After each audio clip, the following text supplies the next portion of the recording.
Hello everyone, I am Smruti Wader, student of Department of English, Maharaja Krishna Kumar Singh Ji, Bhavnagar University. Today I am making this video lesson plan as a part of Virtual Teachers Day 2025. So without further ado, let's begin.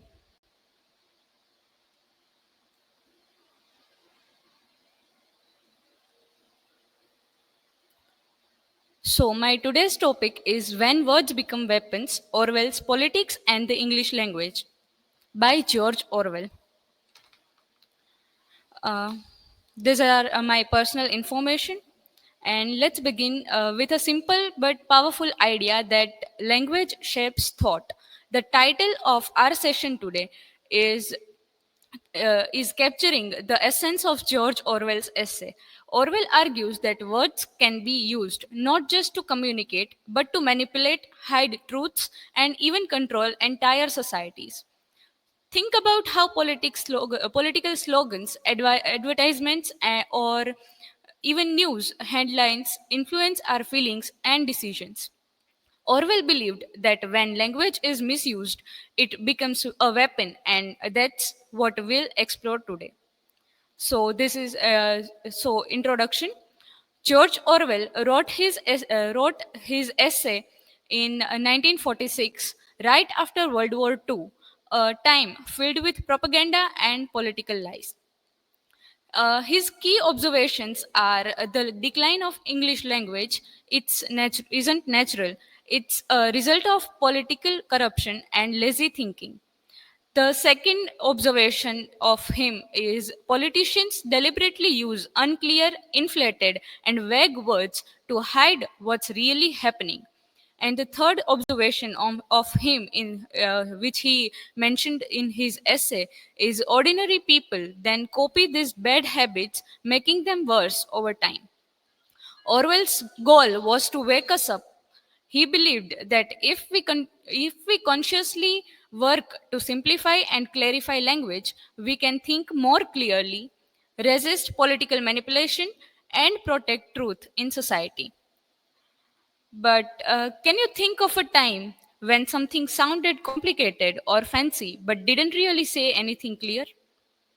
That's what that's what Orwell is reflecting on. So, context and purpose. First of all, who is George Orwell? To understand Orwell's message, we need to know who he was and why he wrote this essay. So, Orwell was a British writer and journalist. His famous books include Animal Farm and 1984, both about power, lies, and propaganda. He had first hand experience with war and politics, so he knew how language could be twisted to serve those in power. Historical context. This came just after World War II.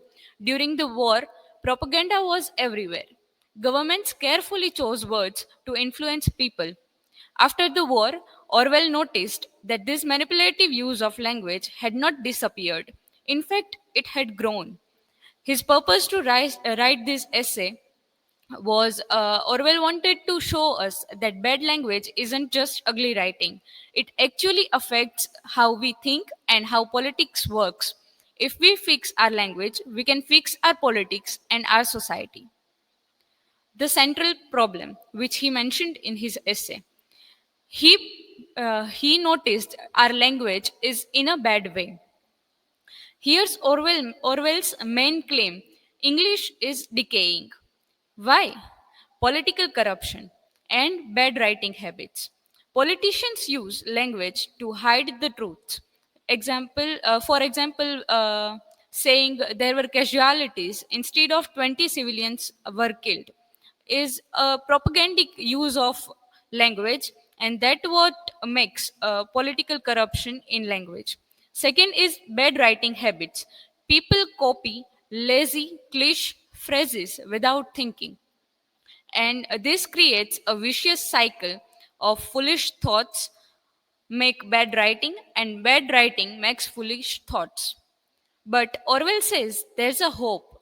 If we reform our language, we can reform our thinking, and that can lead to better politics. Which sentence feels more honest? Collateral damage occurred or children were killed in an airstrike? Strange, right? Then next is symptoms of decayed language.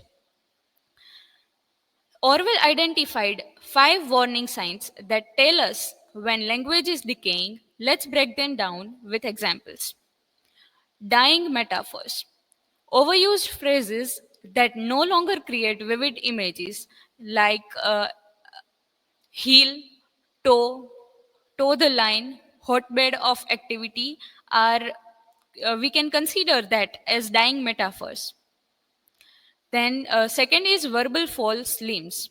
Long and unnecessary phrases instead of direct words, saying render inoperative instead of break, gives the longer and unnecessary idea of longer and unnecessary phrases instead of direct word break.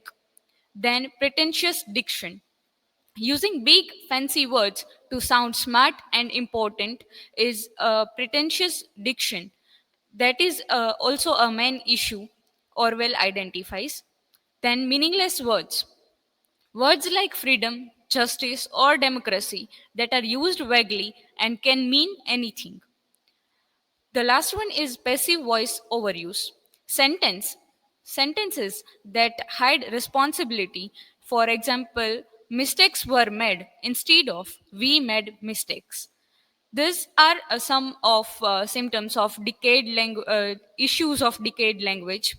These tricks make writing sound important, but they hide the truth and confuse readers. Then next is examples of decayed language. Let me show you how this looks in action. The race is not to the swift, nor the battle to the strong. But it is a clear and vivid language. But if we see it as modern and inflated version, objective considerations of contemporary phenomena compel the conclusion that success or failure in competitive activities. See the difference? The first sentence paints a picture you can see. The second is abstract, overly complicated, and hard to connect with. Orwell's point on this is many modern writers and politicians prefer the second style because it hides meaning and makes them sound intellectual. Next is politics and euphemism. Now, we come to one of Orwell's most powerful ideas euphemism. Euphemisms are soft, polite words that hide harsh truths. Here are some examples Orwell gave. Pacification, bombing villages. Transfer of population means forcing people from their homes. Elimination of unreliable elements is equal to executions. Even today, politicians do this. Collateral damage, it means civilian deaths. Enhanced interrogation techniques is equal to torture. But why does this matter? These soft words can change how we think about violence. They make terrible actions sound acceptable or even necessary. Which feels more serious? Killing children or collateral damage? Notice how words affect our emotions. Then next slide is for Orwell's 6 rules for writing clearly. Orwell didn't just criticize, he gave solutions. Here are his 6 golden rules for for clear writing. First, he suggests to avoid cliches or overused metaphors. Second is use of short words instead of long fancy paragraphs and sentences. Then third is cut out unnecessary words. Fourth is prefer active voice over passive voice. Fifth is avoid jargon, foreign words, and scientific terms if simpler words exist. And the last is break any rule if it is the only way to stay clear. These rules are simple, but if you follow them, you'll write and speak more honestly and resist manipulation. So, the main topic. contemporary relevance to take this topic as a video lesson plan. You might be thinking this was written in 1946. Does it really matter now?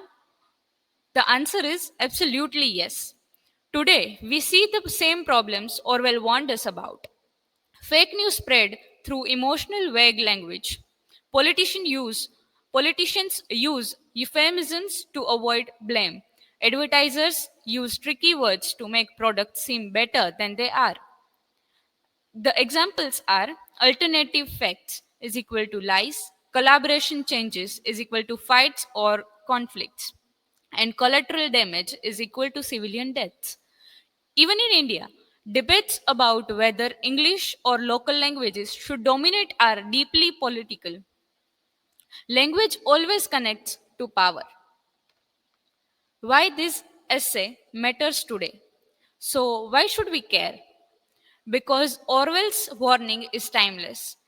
Clear language is equal to clear thinking, but vague language is equal to manipulation and confusion. As writers, teachers, or citizens or students, we must use language to protect truth. We must also challenge vague or dishonest language whenever we hear it. Orwell believed that changing language is the first step toward changing society. When we speak clearly, we think clearly. And we think clearly, we can act clearly. So, the conclusion Orwell's essay remains strikingly relevant in today's world of political spin and media manipulation. Recently, we have seen an example of our home minister saying that the speaker of English language will feel ashamed. Can we connect it to this essay? The thought of the thought of that statement of home minister brought me to make the video lesson plan on this particular essay of Orwell. So the conclusion to wrap up, Orwell's essay teaches us that language is never neutral. Vague, inflated, or dishonest language hides responsibility, spreads lies, and makes it easier for those in power to control us. But if we use simple, honest words, we can resist manipulation and protect democracy. Remember, clear words protect clear thoughts. And final takeaway, political language is designed to make lies sound truthful and murder respectable. This quote of Orwell perfectly captures Orwell's message. When politicians or powerful groups want to mislead, they don't always lie outright. Instead, they change the language so that lies sound like truth and violence sounds like respectable. So now what? Our job is to see through these tricks, question vague phrases, and choose honesty over manipulation. The final formula we can say to remember is clear language, so we can think clearly, and clear actions of our. Before we, Thank you so much. And before we finish this video lesson plan, think of a phrase you have heard recently in the news or online in any online platforms. Ask yourself: Is it clear and truthful, or is it vague or manipulative? This simple exercise helps us stay aware of how language is shaping our world, just as Orwell warned. And so, uh, the link of quiz I have made on this video is shared in description box, and also the TED lesson plan link is shared in description box. After appearing in quiz, you can have your e-certificate in your provided email. So thank you so much for watching this video.